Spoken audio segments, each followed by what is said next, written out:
खुनाच्या गुन्ह्यात जन्मठेपेची शिक्षा भोगत असलेला व पॅरोल रजेवर घरी आलेला आणि फरार झालेल्या आरोपीला सोलापूर ग्रामीणच्या स्थानिक गुन्हे शाखेच्या पोलिसांनी त्याच्या 2 साथीदारांसह अटक करत त्यांच्याकडील 4 पिस्टल आणि 24 जिवंत काडतुसे जप्त केली.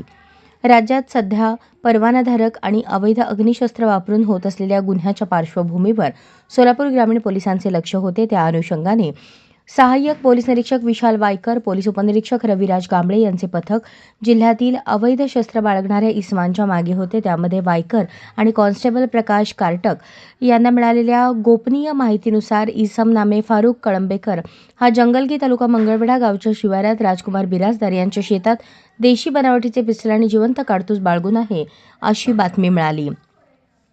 सहाय्यक पोलीस निरीक्षक वायकर यांनी स्थानिक गुन्हे शाखेचे पोलीस निरीक्षक सुरेश निंबाळकर यांना माहिती देऊन त्यांच्या मार्गदर्शनाखाली पथक रवाना केले. जंगलगी गावातील राजकुमार बिराजदार यांच्या शेतात इसमांवर वॉच ठेवून थांबले असता मिळालेल्या माहितीनुसार वर्णनाचा इसम आढळून आला आणि त्याच्या हालचालीवरून त्यास गराडा घालून जागीच पकडले.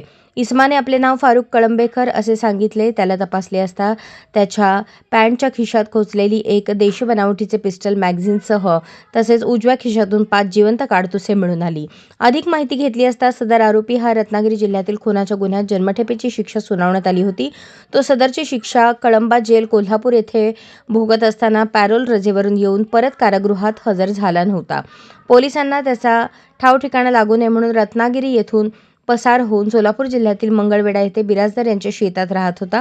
त्याच्याकडे मिळून आलेले पिस्टल हे त्यांनी निगोंडा बिराजदार यांच्याकडून घेतले होते. त्यामुळे निगोंडा बिराजदार यास देखील ताब्यात घेऊन अधिक तपास केला असता त्याचा भाऊ राजकुमार बिराजदार याच्या राहत्या घरात 3 बनावटी पिस्टल आणि 18 जिवंत काडतुसे ठेवले असल्याची माहिती मिळाली. त्यावरून बिराजदार बंधू यांच्या राहत्या घराची झडती घेतली असता घरात आणखी 3 बनावटी पिस्टल, 18 जिवंत काडतूस मिळून आले. सदरचे पिस्टल हे विक्रीच्या उद्देशाने बाळगले असल्याचे निष्पन्न झाले.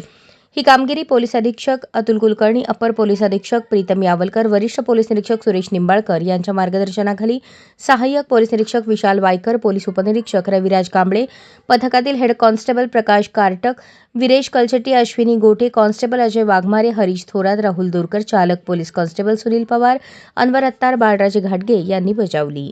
माहिती मिळाली होती मंगळवेढा पोलीस स्टेशनच्या हद्दीमध्ये काही इसम जे आहे त्यांच्याकडे वेपन्स, इलिगल वेपन्स आणि काही काडतूस आहेत, राऊंड्स आहेत.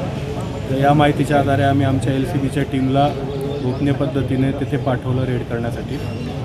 LCBची टीम PI निंबाळकर आणि त्यांचे सहकारी वायकर आणि त्यांचे सर्व कर्मचारी यांच्यासोबत तिथे गेल्यानंतर त्यांना 3 आरोपी तिथे मिळाले ज्यांच्याकडे एकूण 4 वेपन आणि 24 राऊंड्स म्हणजे काडतूस होते. आणि ते जे 3 आरोपी आहेत त्यापैकी एक आरोपी जो आहे तो रत्नागिरी येथे एका जन्मठेपेच्या गुन्ह्यामध्ये शिक्षा भोगत होता.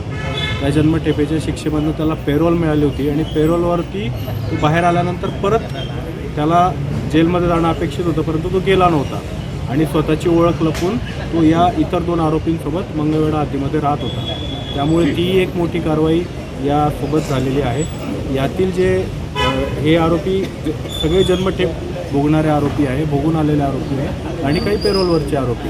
अशा पद्धतीने 3 आरोपी जे ते खूप गंभीर गुन्ह्यातले आरोपी यामध्ये ऑलरेडी होते आणि त्यांना आपण आणखी या अशा गंभीर गुन्ह्यांमध्ये पकडलेलं आहे. त्यामुळे अतिशय उल्लेखनीय कामगिरी सोलापूर ग्रामीण पोलीस दलातर्फे करण्यात आलेली आहे. आरोपींची नावं जी आहे ती आम्ही आपल्याला शेअर करतो. तर यातील आरोपी जे आहेत फाईक मुस्ताक कळंबेकर, दुसरा आरोपी जो आहे तो निगोंडा हनुमंत बिराजदार आणि आणखी राजकुमार बिराजदार असे 3 आरोपी आम्ही या कारवाईमध्ये ताब्यात घेतलेले आहेत. सर, वेपन्स पाळण्याचा उद्देश काय होता? विक्रीसाठी आणलेले होते की काही क्राईम करण्याचा उद्देश? नाही, त्यांचा विक्रीचा उद्देश नव्हता, क्राईमसाठीच त्यांनी हे वेपन्स सोबत बाळगलेले होते अशी प्राथमिक माहिती आहे.